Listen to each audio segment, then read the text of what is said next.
Minggu tanggal 17 Juni. 17 bro? Atau 14? 14 Juni ya 2026. Dan nah firman Tuhan hari ini Bapak Ibu Saudara saya beri judul Preserve. Gitu benar nggak ngomongnya? Preserve ya. Nah, pertanyaan yang penting untuk kita mengerti apa ketika dunia digoncang Tuhan menjaga umatnya atau tidak. Itu yang kita mau lihat. Dan kita langsung mulai aja yuk kita ke kitab Keluaran pasal 12. Saya akan mulai di ayat yang ke-12 juga. Semua bawa Alkitabnya hari ini?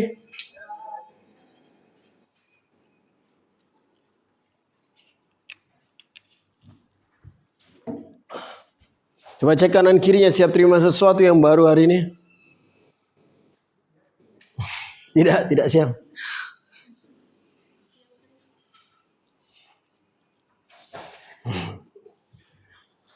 Ya, ayat 12 Bapak Ibu Saudara. Tapi kalau teman-teman lihat di pasal ini di kitab masing-masing pasti sudah mengenali bahwa ini bicara tentang Paskah. Ya kan? Pasal ini. Nah, bayangkan kalau malam itu Bapak Ibu Saudara, kita banyak mengerti cerita ini. Kalau misalnya tidak ada yang tidur atau tidak ada yang makan dengan santai pada malam itu karena memang para bapak-bapak bahkan harus berdiri dengan tongkat di tangan mereka semalaman itu. Dan ibu-ibu juga membangunkan anak-anaknya dalam posisi bahkan memakaikan pakaian dalam perjalanan yang pakaian perjalanan yang mereka harus siap pada malam itu. Roti juga udah dipanggang tapi tanpa ragi karena nggak ada waktu untuk nunggu raginya berkembang. Dan di pintunya mereka juga udah ada darah pada malam itu. Darah anak domba yang sudah disembelih. Jadi cerita ini sangat familiar sama kita.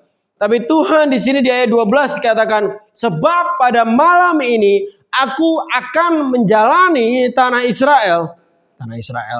tanah Mesir, dan semua anak sulung di tanah Mesir akan kubunuh. Dan manusia sampai ternak dan kepada semua Tuhan Mesir yang kulakukan penghakiman, akulah Yahweh.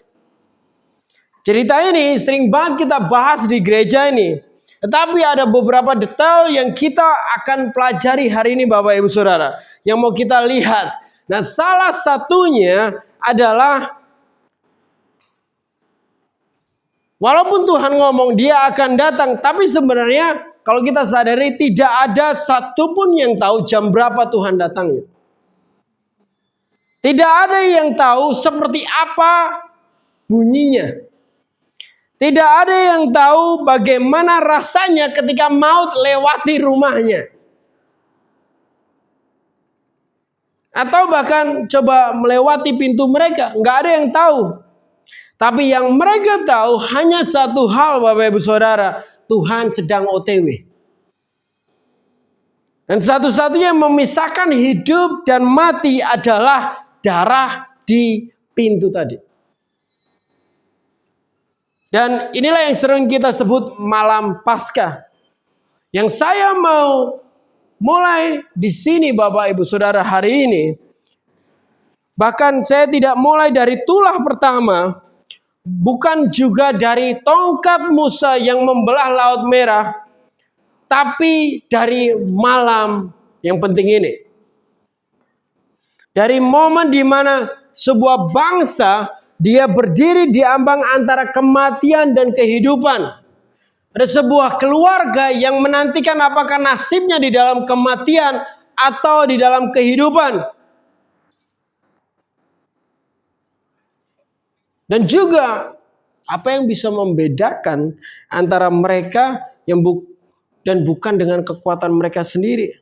Bahkan yang membedakan antara identitas dan juga kerohanian mereka. Tahu yang paling membedakan antara mereka dengan orang yang akan terima kehidupan adalah darah di pintu mereka. Tapi sebelum kita berbicara tentang malam ini lebih dalam, malam Paskah ini lebih dalam teman-teman, kita perlu jujur tentang konteks di mana Israel berada pada zaman cerita ini ada. Karena ini yang sering kita lewatkan gitu aja dari ceritanya. Nah, kita ke Keluaran 1 Bapak Ibu Saudara, kita akan lihat, tahu gak sih kalau Israel itu bahkan tidak kebal sama krisis walaupun mereka adalah umat Tuhan. Kita lihat Keluaran 1 ayat 14. Nah sebelumnya Bapak Ibu Saudara, kita sering membaca kisah dari 10 tulah. Siapa yang hafal 10 tulah itu apa aja? Tapi kadang kita membaca tulah ini dengan cara yang sedikit nyaman, tanpa kita sadari. Di kepala kita tanpa sadar menggambarkan bahwa ini ada dua bangsa yang berdampingan hidupnya. Yang beda tempat, waktu Mesir kacau ada di sebelah sana, Israel tenang, tentram di sebelah sini. Seolah-olah di kepala kita mereka hidup, Israel ini hidup dalam bubble rohaninya. Yang terpisah dari apapun yang terjadi di sekitarnya. Padahal sebenarnya tidak seperti itu Bapak Ibu Saudara. Israel hidup di dalam Mesir. Mereka menghirup udara yang sama. Mereka melihat sungai Nil yang berubah dengan darah. Itu juga ada dialami oleh mereka. Itu ada di Keluaran 7. Mereka juga mendengar suara katak yang banyak banget yang memenuhi negeri itu. Di Keluaran 8. Mereka juga menyaksikan orang-orang Mesir panik. Mereka berada di tengah-tengah bangsa yang sedang dihantam oleh pukulan demi pukulan dari Tuhan. Dan lebih dari itu, sebelum tulah-tulah ini dimulai, Israel adalah bangsa budak. Bangsa yang hidup dan tinggal di dalam krisis, tertindas, bahkan juga kelelahan selama 400 tahun. Di ayat 14 ini dikatakan, dan memahitkan hidup mereka. Hidup mereka wis pahit tenan. Pekerjaannya berat, yaitu mengerjakan tanah liat dan batu bata dan berbagai-bagai pekerjaan di padang. Ya, segala pekerjaan yang dengan kejam dipaksakan orang Mesir kepada mereka. Perhatikan kata pahit di sini Bapak Ibu Saudara. Ini bukan kata yang ringan di dalam bahasa Ibrani. Karena di dalam bahasa Ibraninya adalah marat atau juga yang sering disebut marah atau marat. Marah.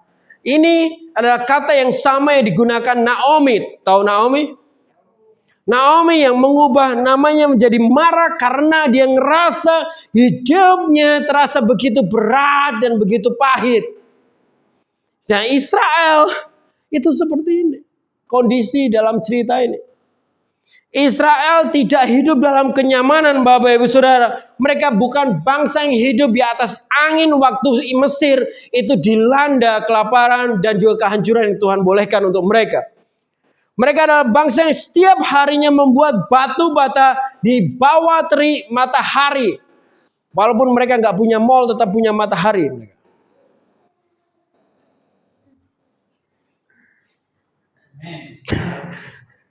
Nah, bahkan diawasi di Alkitab sebutkan itu ada pekerja pengawas-pengawas yang kejam dan tanpa upah, tanpa masa depan yang jelas. Dan kemudian adalah tulah-tulah itu yang kita tahu bersama-sama. Dan mereka juga ada di situ di negeri yang sama melihat semuanya terjadi dan mengalami apa yang terjadi. Ini penting untuk kita hari ini. Kenapa? Karena saya tahu ada narasi yang sering kita dengar, sadar atau nggak sadar, dan kita bisa mempercayainya. Bahkan mungkin di mimbar atau melalui lagu-lagu rohani yang ada, atau melalui konten-konten yang kadang kita konsumsi di setiap hari kita Bapak Ibu Saudara. Narasi yang berkata bahwa kalau Tuhan memberkati kamu, hidupmu harusnya tidak sulit dan tidak susah. Atau kalau kamu umat Tuhan, hidupmu pasti tidak susah. Tapi kisah Israel menyatakan hal yang berbeda dari yang kita baca ini. Kisah mereka menyatakan bahwa menjadi umat Tuhan tidak otomatis membuat kita kebal terhadap tekanan di zaman itu. Yesus sendiri tidak menjanjikan bebas dari kesulitan. Dia menjanjikan sesuatu yang berbeda. Dia katakan di Yohanes 16 ayat 33, di dalam dunia kamu menderita penganiayaan, tetapi kuatkanlah hatimu, dia bilang. Karena aku, Yesus, telah mengalahkan dunia. Perhatikan, Yesus tidak berkata kamu tidak akan mengalami kesulitan. Kamu akan berada di tengah-tengah penganiayaan itu. Jadi kuatkanlah hatimu. Hari ini kita hidup di tengah-tengah ketidakpastian yang nyata, Bapak Ibu Saudara. Ekonomi yang berubah cepat banget di Indonesia ini. Harga yang naik, ya kan, semua harga naik aja. Lapangan pekerjaan yang tidak mudah. Masa depan terasa kabur kayak nggak jelas nih bangsa ini mau kemana. Dan orang percaya juga merasakannya. Apa Bapak Ibu Saudara merasakannya? Ya, pertama sama mahal. Karena kita ada di dalam dunia yang sama. Kalau kita jujur, ada di antara kita, bahkan kita ada di titik yang kita mungkin secara ekonomi sangat berat hari ini. Dan pertanyaan yang muncul di hati kadang, nah, apa bedanya kita dengan orang yang gak percaya kalau gitu? Kalau kita sama-sama merasakan tekanan, sama-sama sulitnya kehidupan, apa yang membuat umat Tuhan berbeda? Ini pertanyaan yang tepat dan Alkitab punya jawabannya. Siapa yang mau tahu jawabannya? Sadari bahwa Tuhan mulai membuat perbedaan di dalam tekanan. Kita lihat perbedaannya, kita lihat di Keluaran 8 ayat 22, Bapak Ibu Saudara. Perbedaan pertama.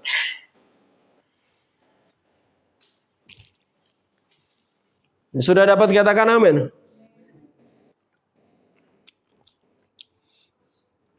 Kalau kita baca Keluaran ini secara perlahan, Bapak Ibu Saudara, Bapak Ibu Saudara akan mulai melihat sebuah kalimat yang muncul berulang kali. Setiap kali ia muncul, ia semakin dalam biasanya. Kalimatnya adalah, aku akan mengadakan perbedaan. Ini beberapa kali kalimat ini. Dan ini bukan kalimat asal-asalan. Ini adalah kalimat deklarasi dari Tuhan. Di ayat 22 dikatakan seperti ini. Tetapi hari itu aku akan mengecualikan tanah apa? Goshen. Di mana umatku tinggal, sehingga di sana tidak ada terdapat pikat.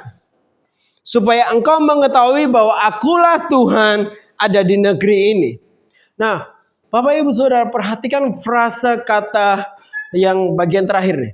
Supaya engkau mengetahui bahwa akulah Tuhan yang ada di negeri ini. Nah, perbedaan yang Tuhan buat bukan hanya demi kenyamanan Israel. Ini adalah demonstrasi bahwa Tuhan yang hidup sedang aktif bekerja di dunia ini.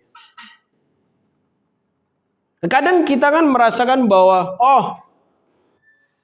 kita pengennya Tuhan membuat kita berbeda dengan dunia supaya kita punya hidup yang lebih nyaman dan lebih baik. Sebenarnya Tuhan akan membuat hidupmu berbeda supaya Tuhan dikenal oleh orang lain. Kita lihat di Keluaran 9 ayat 4. Di ayat 4 pasal 9 dikatakan, tetapi Tuhan akan membedakan antara ternak Israel dan ternak Mesir, sehingga dari segala milik orang Israel tidak akan ada yang mati. Di sini Tuhan tidak hanya menjaga nyawa manusia, tetapi Dia menjaga sumber kehidupan mereka juga. Dan kita bahas hal ini lebih dalam nanti di bagian berikutnya. Tetapi kalau mau dilihat, menariknya adalah kalau Bapak Ibu Saudara sadari, karena kita semua udah banyak banget belajar tentang Keluaran ini. Ya, Tuhan menjaga ternak mereka di pasal 9 supaya mereka juga punya domba untuk disembelih di pasal 12. Waktu Tuhan membiarkan kehidupanmu terus bisa berjalan, karena Tuhan juga mau memakainya untuk persembahan bagi dirinya juga. Tuhan tidak pernah menuntut sesuatu yang Dia sendiri tidak pernah pelihara terlebih dahulu dalam hidupmu. Jadi kalau Tuhan pelihara sesuatu dalam hidupmu, itu untuk Tuhan juga. Kalau kita maju di pasal 10 ayat 23 Bapak Ibu Saudara. Orang-orang tidak dapat melihat satu sama yang lain, dan 3 hari lamanya mereka tidak dapat bangkit dari tempatnya. Ini waktu gelap gulita. Tapi lihat, tetapi, katakan tetapi. Semua orang Israel ada terang di dalam kediamannya. Dia ceritakan ini. Nah, ini sangat profetik dan ini bisa digali lebih dalam buat teman-teman yang mau belajar. Mesir gelap, tapi Israel terang keadaannya. Ya. Mereka bukan di negara yang berbeda, mereka bukan di tanah yang berbeda. Kapan hari minggu lalu ya kita mati lampu giliran. Ada satu hari Holy Ground ke sana mati, Royal hidup. Ada satu hari Royal ke sana mati, Holy Ground ke sana hidup. Pisahnya ada. Ya. Tapi ini adalah realitas yang berbeda yang beroperasi di antara mereka yang hidup berdampingan Bapak Ibu Saudara. Dan ini mengingatkan kita doa Yesus di Yohanes 17. Dia bilang pada malam sebelum Yesus disalibkan, Yesus berdoa pada murid-muridnya. Dia ngomong gini, aku tidak meminta supaya engkau mengambil mereka dari dunia, tetapi supaya engkau melindungi mereka daripada yang jahat. Yesus tidak meminta kita untuk tidak ada di dalam tekanan yang dunia ini alami. Tapi Tuhan mau, Tuhan Bapa kita dengan kuasanya menjaga kita. Jadi bukan keluar dari dunia tetapi dipelihara di dalam dunia. Persis seperti Israel di Mesir pada waktu itu. Ini adalah salah satu prinsip yang terbesar yang sering kita lewatkan waktu menjadi orang Kristen. Kita inginkan keterpisahan akan dunia, tetapi engkau lupa ada kuasa Tuhan yang mau diperlihatkan melalui hidup kita. Perseverance atau penjagaan bukan selalu dengan pemindahan, sadari itu. Kadang penjagaan Tuhan adalah pemeliharaan di tempat yang sama. Kadang penjagaan Tuhan di dalam bentuk pemeliharaan dalam keadaan yang sama. Sadari bahwa Tuhan tidak akan selalu memindahkan kita dari situasi sulit, tetapi Dia juga bisa menjagamu di dalam situasi sulit itu. Dan pertanyaannya bukan di mana kita berada, tapi di bawah pemerintahan siapa kita berada. Nah, dari poin ini kita bisa lihat bahwa Tuhan itu menjaga dan juga Tuhan sendiri yang membawa pembeda antara umatnya dan dunia. Nah, pertanyaannya jadi kira-kira kenapa Tuhan melakukan hal ini? Kenapa Tuhan nggak langsung aja dari pertama langsung ngeluarin Israel dari Mesir? Kenapa Tuhan nggak dari tulah pertama dia langsung memisahkan Israel dan Mesir? Kan di Goshen itu tulah yang berikutnya. Karena yang ditargetkan bukan hari ini, tetapi yang ditargetkan Tuhan adalah masa depan. Kita lihat di Keluaran 12 ayat 30 Bapak Ibu Saudara.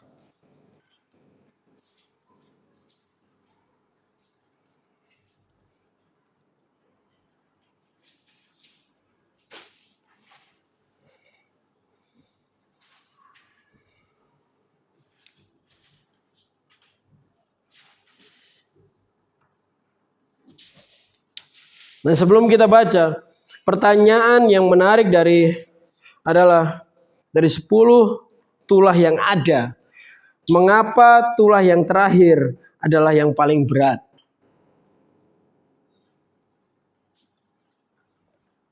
Kenapa tulah yang terakhir adalah kematian anak yang sulung? Kenapa bukan gempa bumi? Kenapa bukan wabah yang menyerang semua orang? Kenapa cuma anak sulung? Mengapa bukan kota itu dihancurkan kayak Sodom dan Gomora? Karena di dalam budaya timur kuno termasuk Mesir, anak sulung itu bukan sekedar anak pertama, Bapak Ibu Saudara. Anak sulung adalah pewaris warisan keluarga, penerus nama keluarga, masa depan ekonomi keluarga, orang yang akan bahkan merawat orang tua dan kelanjutan generasi. Jadi ketika anak sulung mati, itu sama dengan masa depan mati. Firaun punya anak sulung, para pejabat di Mesir itu juga punya anak sulung, para budak juga punya anak sulung, dan mereka semua kehilangan pada malam yang sama. Di ayat ini dikatakan di ayat 30, maka bangkitlah Firaun pada malam itu, dan ia dengan semua pegawainya dan semua orang Mesir, dan kedengaranlah seruan yang keras di Mesir, sebab tidak ada rumah yang tidak ada mayatnya. Wah, berarti semua rumah ada mayatnya. Serangan terhadap anak sulung adalah serangan terhadap masa depan sebuah bangsa. Sadari hal itu.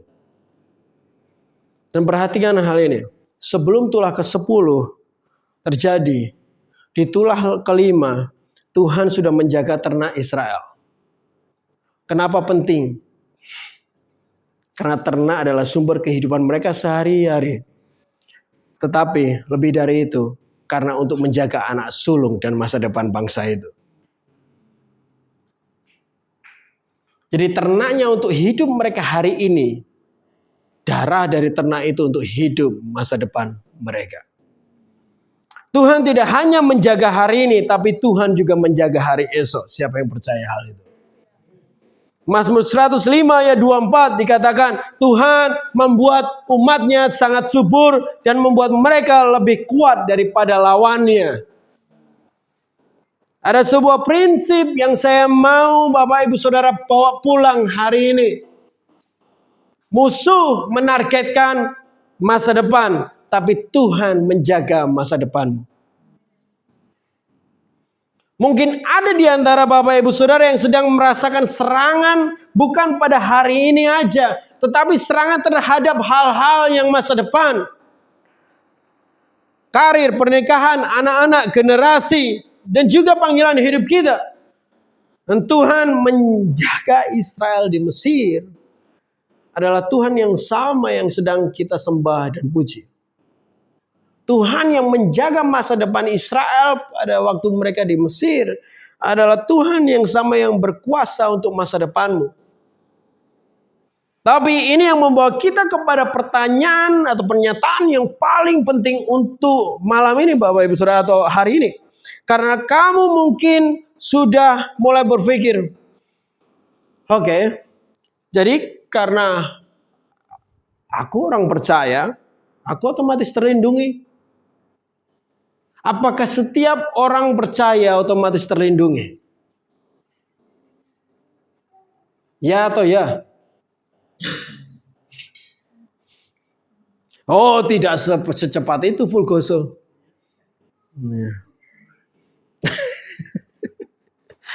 Nah, ada rahasia di balik perseverance atau penjagaan Tuhan, pemeliharaan Tuhan yang kadang banyak orang Kristen kaget terhadap hal ini karena bukan ekspektasi kebanyakan orang percaya. Mau lihat rahasianya? Rahasia penjagaan pemeliharaan Tuhan adalah darah di pintu itu. Mari kita kembali ke malam Paskah itu Bapak Ibu Saudara dari Keluaran 12.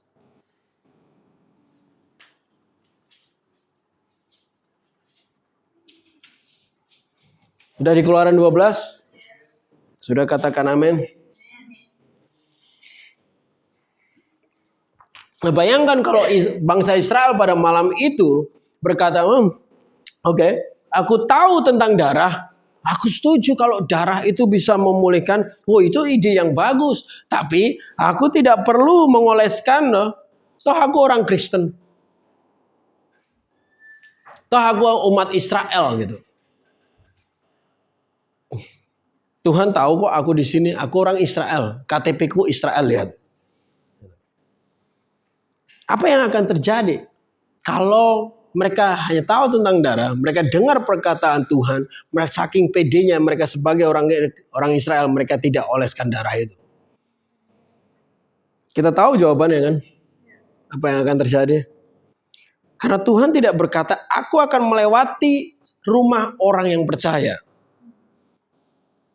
Tuhan berkata jauh lebih spesifik di ayat 13. Darah itu menjadi tanda bagimu dan rumah tempat kamu tinggal.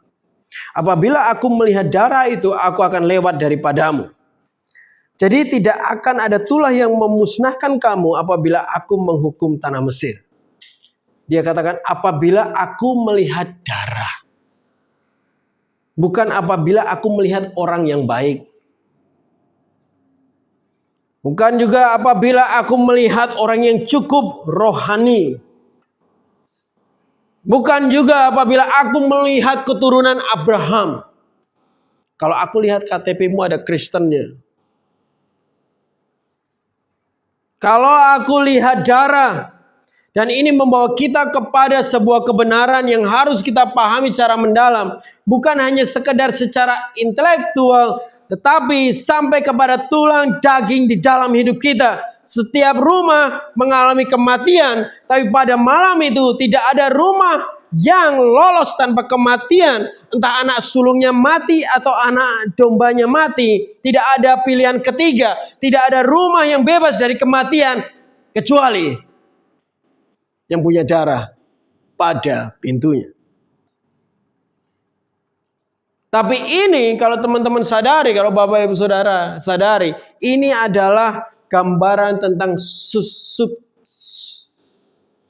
substitusi atau penggantian. Ini harus dipahami betul yang di sini. Seekor domba itu mati supaya manusianya hidup. Korban menggantikan, dia mengambil si domba ini menggantikan, dia mengambil hukuman sehingga manusia tidak dijatuhi hukuman. Ketika Tuhan melihat darah itu di atas pintu, dia melihat itu bahwa hukuman sudah terbayar. Sehingga tidak perlu ada kematian lagi. Karena sudah ada kematian yang dilakukan oleh si domba itu. Jadi harus sadari soal pengampunan Tuhan, soal penebusan Tuhan. Itu bukan berarti Tuhan tidak lagi menghukum. Itu konsep Injil yang salah. Jadi hukumannya bukan diabaikan, bukan dimaafkan begitu aja, tapi sudah dijalankan oleh korban pengganti. Ya, kita percaya anak domba ini menunjuk kepada Kristus. Waktu Yohanes Pembaptis, ya kan, di Yohanes 1 ayat 29, waktu dia lihat Yesus datang, apa yang dia ngomong? Lihat anak domba Tuhan yang menghapuskan dosa dunia ini. Jadi bukan lihatlah raja yang akan menyelamatkan Israel dari Roma. Bukan juga lihatlah Mesias yang kuat. Tapi dia bilang, lihatlah anak domba. Konsep Yohanes, bahkan dia sudah benar-benar mengerti bahwa konsep Paskah itu adalah konsep pergantian korban, bukan hukuman yang dihilangkan.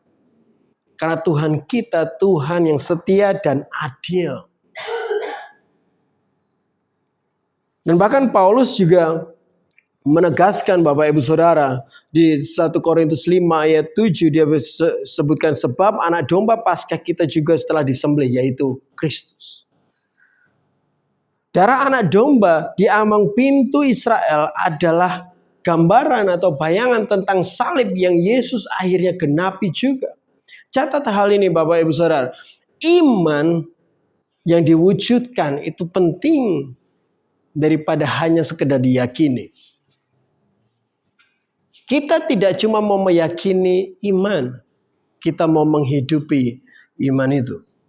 Ada satu hal lagi yang menarik tentang malam itu Bapak Ibu Saudara. Tidak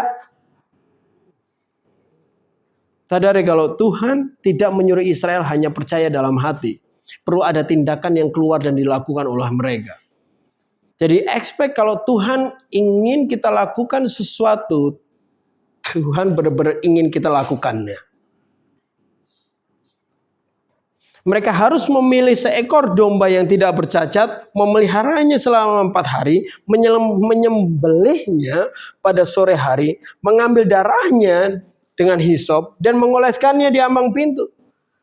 Dan bayangkan kalau mungkin mereka punya tetangga orang Mesir gitu ya. Tetangga orang Mesirnya waktu mereka ngolesin pintu di malam-malam yang gelap itu, kelihatan aneh kira-kira nggak? Mungkin wah terlalu berlebihan, mungkin ada yang berpikir serius amat sih.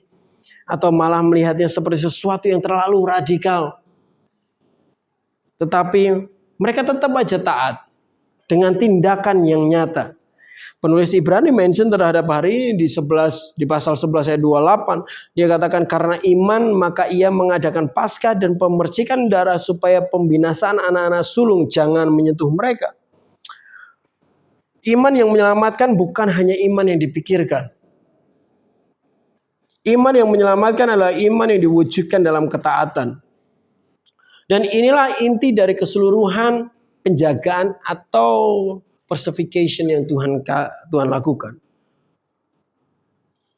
Sadari Bapak Ibu Saudara, Israel itu tidak dipelihara karena mereka tinggal di Goshen. Israel itu mereka dipelihara karena ada darah di pintu mereka.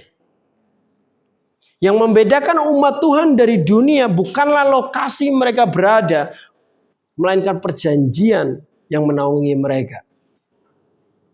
Nah, perjanjian darah antara Tuhan dan Bapak Ibu Saudara. Aku katakan gini aja deh.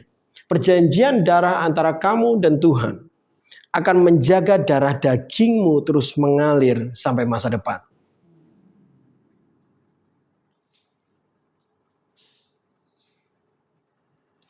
Sehingga semua detail yang barusan saya katakan ini akan merujuk kepada satu hal Bapak Ibu Saudara. Ada dua hal yang ditunjukkan Tuhan di dalam satu malam yang sama. Apa itu? Kita lihat Nahum 1 ayat 3.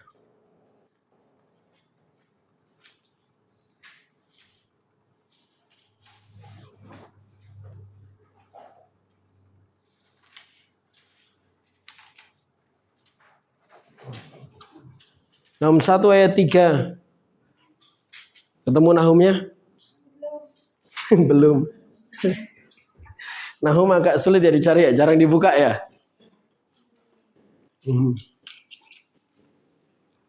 Dikatakan Tuhan panjang sabar dan besar kuasanya. Lihat, ada dua hal nih. Panjang sabar dan besar kuasanya. Tetapi ia tidak sekali-sekali membebaskan dari hukuman orang yang bersalah.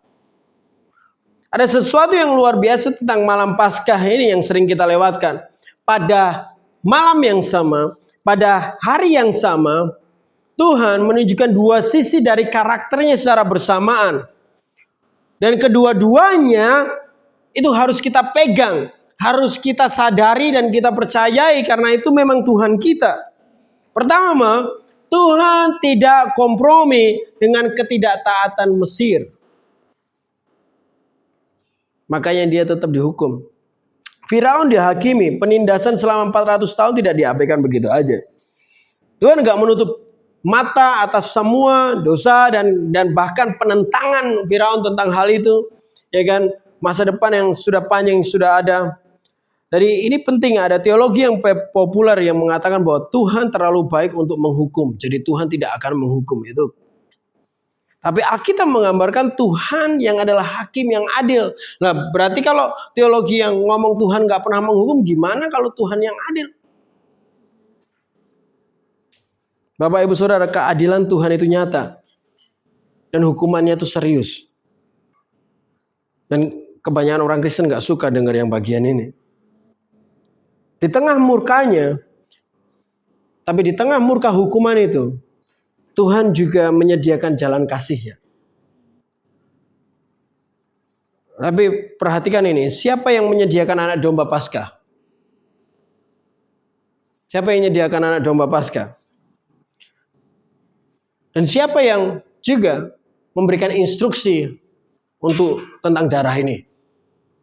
Tuhan juga, ya kan? Siapa yang memberitahu Israel apa yang harus mereka lakukan? Tuhan juga. Tuhan sendiri. Jadi di tengah hukuman yang dia rancang sendiri, dia juga rancang pembebasan dan penjagaan. Bisa pahami di situ? Dan ini adalah Injil itu. Bukan versi ringkasnya yang kadang orang bilang, wah Tuhan penuh kasih. Dengan dia tidak akan menghukum. Tidak, dia akan menghukum. Tapi dia juga kasih jalan keluar untuk kamu tidak terhukum. Salib adalah tempat di mana kekudusan Tuhan dan kasihnya itu jadi satu. Bukan tempat di mana salah satunya mengalah daripada yang lain. Keduanya itu bersamaan, Bapak Ibu Saudara. Di atas salib hukuman Tuhan dijalankan dan kasihnya juga terbuka. Itulah Injil yang sesungguhnya. Kita lihat Roma 3 ayat 25 sampai 26.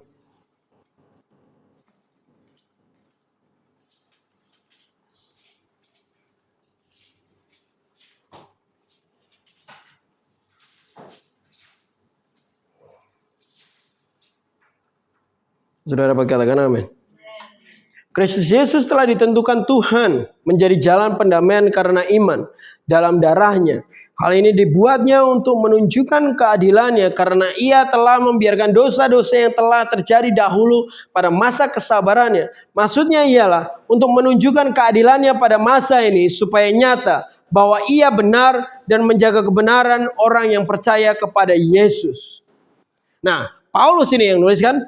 Paulus berkata Tuhan menunjukkan keadilannya. Artinya hukuman yang adil Tuhan tetap lakukan dan jalani. Tapi juga sekaligus membenarkan orang percaya ada kasih yang menyelamatkan. Pada waktu yang sama. Dan itulah salib sebenarnya begini. Injil sebenarnya begini. Di tengah murkanya Tuhan tetap menunjukkan kasihnya. Ini bukan kontradiksi, tapi ini adalah karakter sepenuhnya Tuhan kita. Karakter Tuhan kita itu adalah menghukum tapi mengasihi. Mengasihi tapi juga mendisiplin. Itulah Tuhan kita. Dan ini mengubah cara kita membaca zaman ini sebenarnya. Kalau kita bisa memahami betul karakter kesepenuhan Tuhan kita. Ketika dunia sedang mengalami goncangan, kita tidak harus memilih antara Tuhan sedang menghukum dunia atau Tuhan sedang menyelamatkan semua orang. Tahu gak sih kalau Tuhan bisa melakukan keduanya di waktu bersamaan? Kita bisa memegang keduanya bahwa Tuhan adalah hakim yang adil. Dia akan menghukum kepada mereka yang tidak taat, yang menolak dia. Tapi juga di waktu bersamaan Tuhan juga memberi kasih yang sejati. Karena dia menyediakan jalan personification bagi mereka yang berada di dalam perjanjian darah itu sendiri.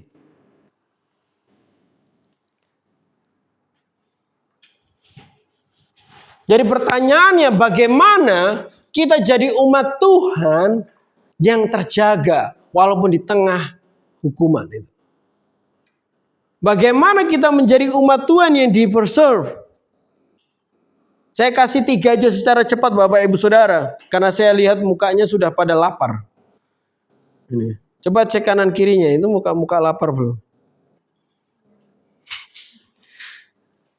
Ada 3 hal yang konkret yang seharusnya menjadi respon kita tentang kebenaran bahwa Tuhan itu menjaga dan menghukum dalam waktu bersamaan Bapak Ibu Saudara. Kita lihat Yudas 1.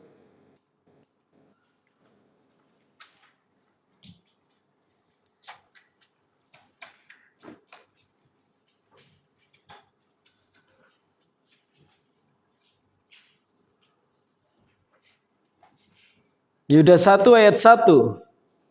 Katakan kepada mereka yang terpanggil dan yang dikasihi Tuhan Bapa yang dipelihara oleh Yesus Kristus. Nah, kita tahu tadi kita belajar bersama kalau Israel itu tidak cukup mengetahui tentang darah doang. Mereka harus berada di dalam dan di bawah darah itu. Ada jarak antara pengetahuan dan posisi. Banyak dari kita yang tahu bahwa Kristus adalah Tuhan, ya kan? Dia adalah juru selamat. Banyak orang Kristen tahu itu. Kita bisa bahkan menjelaskan secara teologis apa salib itu. Kita bisa mengutip ayat tentang penebusan. Tetapi pertanyaannya adalah apakah kita hidup di bawah atau di dalam pemerintahan Kristus? Apakah hidup kita mencerminkan seseorang yang benar-benar berada di bawah perjanjian antara dirimu dan darah Kristus yang tercurah untuk hidupmu.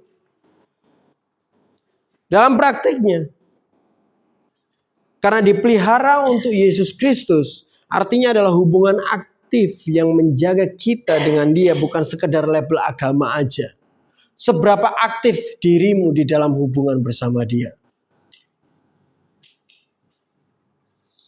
Yang kedua, kita harus lihat bahwa taat bahkan sebelum kita mengerti semuanya.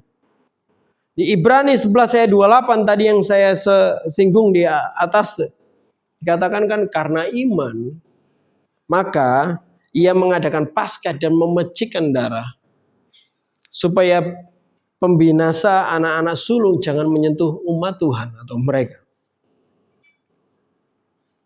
Nah, Israel itu tidak diberi penjelasan lengkap tentang menjaga darah. Mengapa darah harus ada di pintu? Nggak ada. Kalau teman-teman lihat di Keluaran 12, nggak ada Tuhan coba jelasin. Secara ini gini gitu, yang seperti apa yang Paulus sudah tahu, seperti yang kita pelajari hari ini. Mereka tidak mendapat kuliah teologi tentang substitusi dan penebusan tadi. Mereka tidak mendapat instruksi, mereka cuma mendapat instruksi dan mereka taat. Iman yang alkitabiah seringkali adalah iman yang bergerak sebelum semua pertanyaan terjawab. Kalau engkau punya pertanyaan dari apa yang Tuhan udah katakan kepada kamu hari ini, mungkin memang kamu nggak perlu tahu jawabannya sebelum kamu melangkah.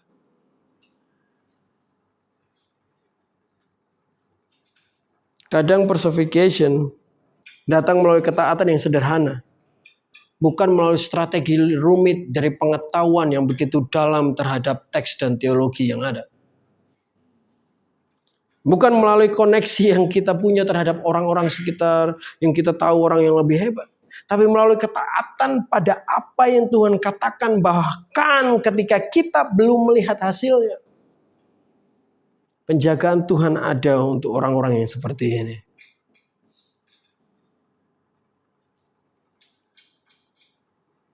Yang ketiga adalah jangan menilai personification atau penjagaan Tuhan dari keadaan luar. Di 1 Petrus 1 ayat 5.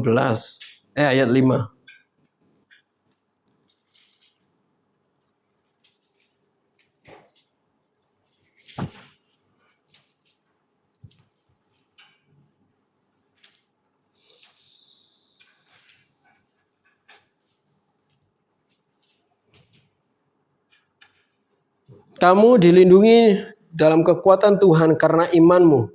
Sementara kamu menantikan keselamatan yang telah tersedia untuk dinyatakan pada zaman akhir. Nah, pada malam Paskah Bapak Ibu Saudara, rumah-rumah Israel itu dari luar mungkin terlihat sama seperti rumah-rumah Mesir. Bangunannya sama, jalanannya sama, ya kan? Ya, kegelapannya sama waktu itu mungkin, ya bentuknya mungkin desainnya juga sama. Tapi ya perbedaannya tidak terlihat di luar aja, cuma paling bedanya cuma ada darah itu di pintu. Nah, kadang kita mengukur Bapak Ibu Saudara, apakah Tuhan sedang memelihara kita atau enggak, itu berdasarkan seberapa mudahnya hidup kita. Atau seberapa terlihat cantiknya hidup kita ini. Kadang kita mengukur pemeliharaan Tuhan itu dengan seberapa cepat doa ini dijawab. Kadang kita mengukur dengan seberapa cepat situasi berubah. Makanya Petrus katakan, tadi saya bacain sekali lagi, iman sementara kamu menantikan keselamatan yang disediakan, Tuhan sudah menyatakan kekuatannya dan dilindungi karena imanmu. Kata dilindungi di sini tadi di ayat ini, bahasa Yunaninya dan kata ini digunakan bahkan secara seperti penjagaan militer Bapak Ibu Saudara. Penjagaan militer itu kadang terlihat hebat, kadang terlihat enggak. Dijaga oleh pasukan, dikawal. Pemeliharaan itu sedang berlangsung bahkan ketika keadaan luarmu mungkin tidak terlihat ada perubahan. Penjagaan Tuhan tetap ada walaupun kau mungkin tidak melihat adanya perubahan situasi di depan matamu. Di Mazmur 91 ayat 7 dikatakan 1.000 orang rebah di sisimu, 10.000 orang di sebelah kananmu, tapi tidak akan menimpa engkau. Ayat ini berkata keadaan di sekitarmu belum tentu aman. Tapi itu tidak menimpa engkau. Karena ada tangan yang menjaga apa yang menjadi miliknya.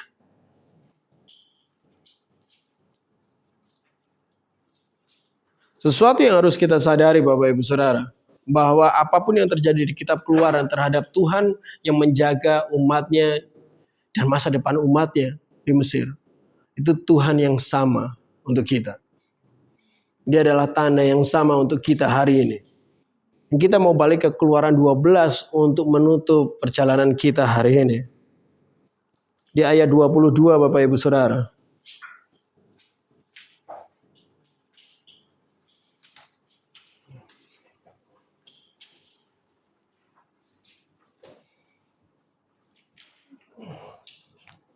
Ayat 22, Keluaran 12 menyatakan hal ini.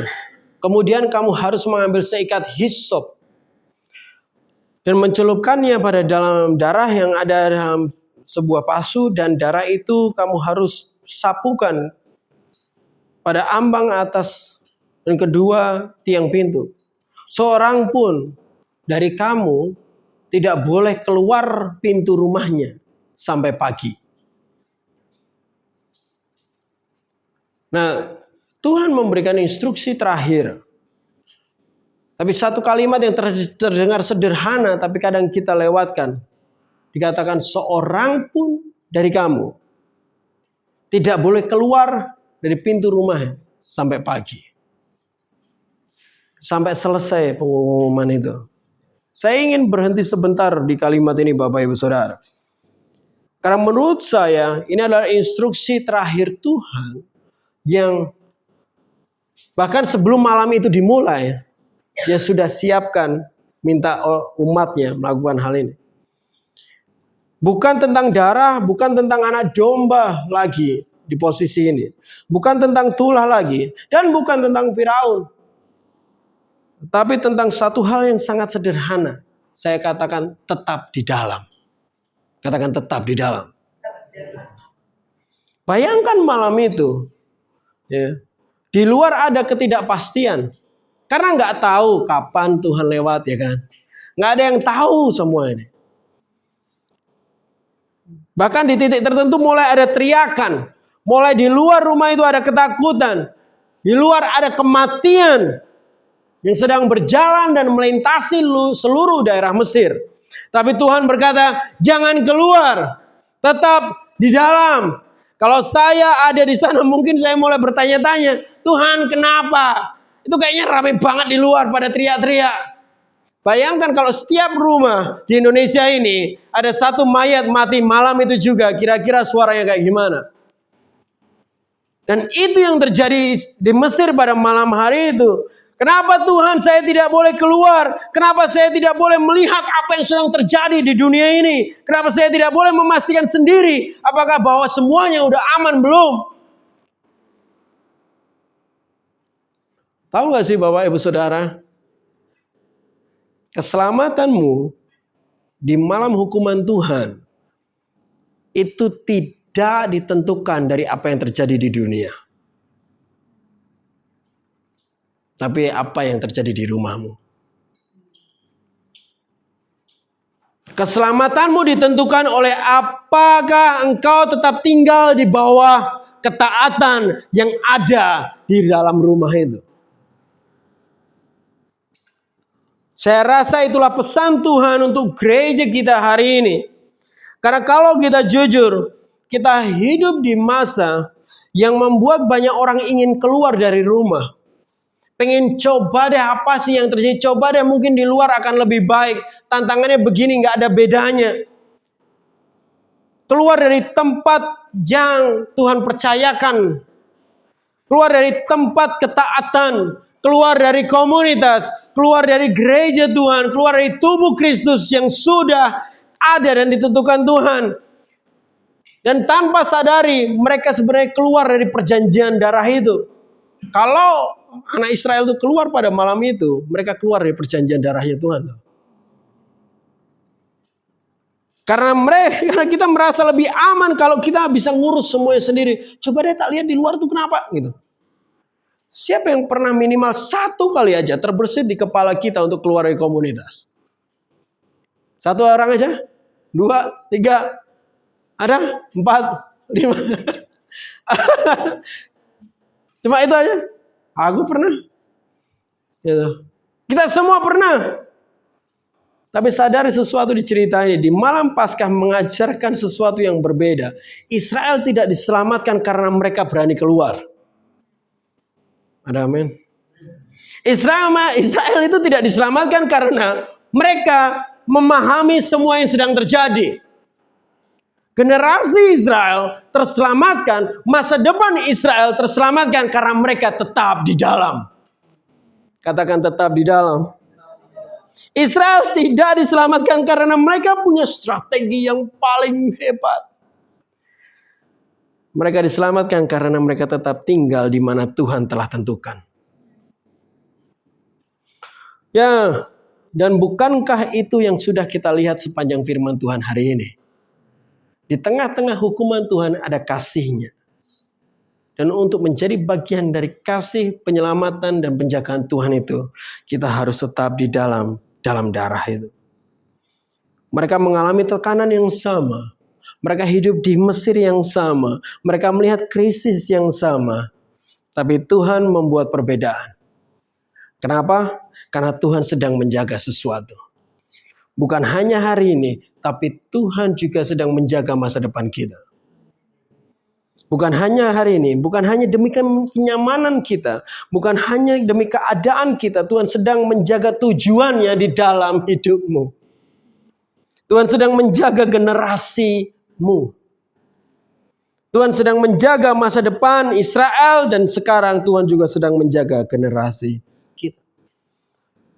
Dan rahasia personification atau penjagaan yang tidak pernah berubah, Bapak Ibu Saudara, seperti dicerita di Keluaran ini, bukan dengan kekuatan mereka sendiri, bukan dengan kemampuan mereka, bukan juga posisi dan keadaan mereka, tetapi darah yang ada di pintu mereka. Jadi kalau hari ini ada yang bertanya kepada saya, bagaimana caranya tetap di preserve Tuhan di tengah zaman seperti ini? Jawaban saya sederhana. Tetap di dalam rumah yang ada darahnya. Ada amin.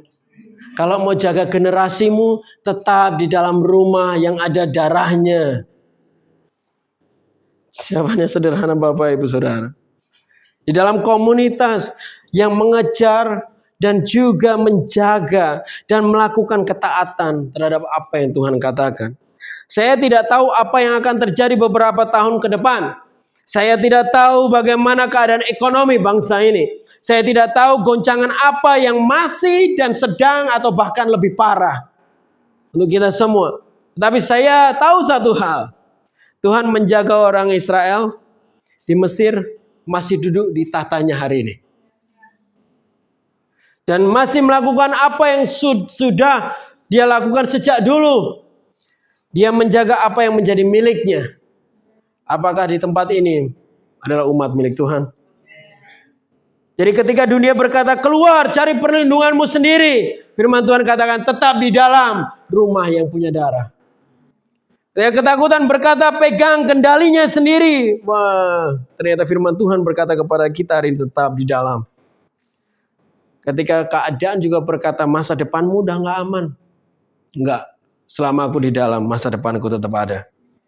Karena selama darah anak domba masih ada di depan pintu, Tuhan masih menjaga. Tuhan masih memelihara. Tuhan preserve hidupmu, generasimu sebagai bangsa Tuhan. Dan apa yang Tuhan preserve, dunia ini tidak akan bisa menghancurkannya. Ada amin. Mari kita berdoa. Tuhan terima kasih untuk hari ini.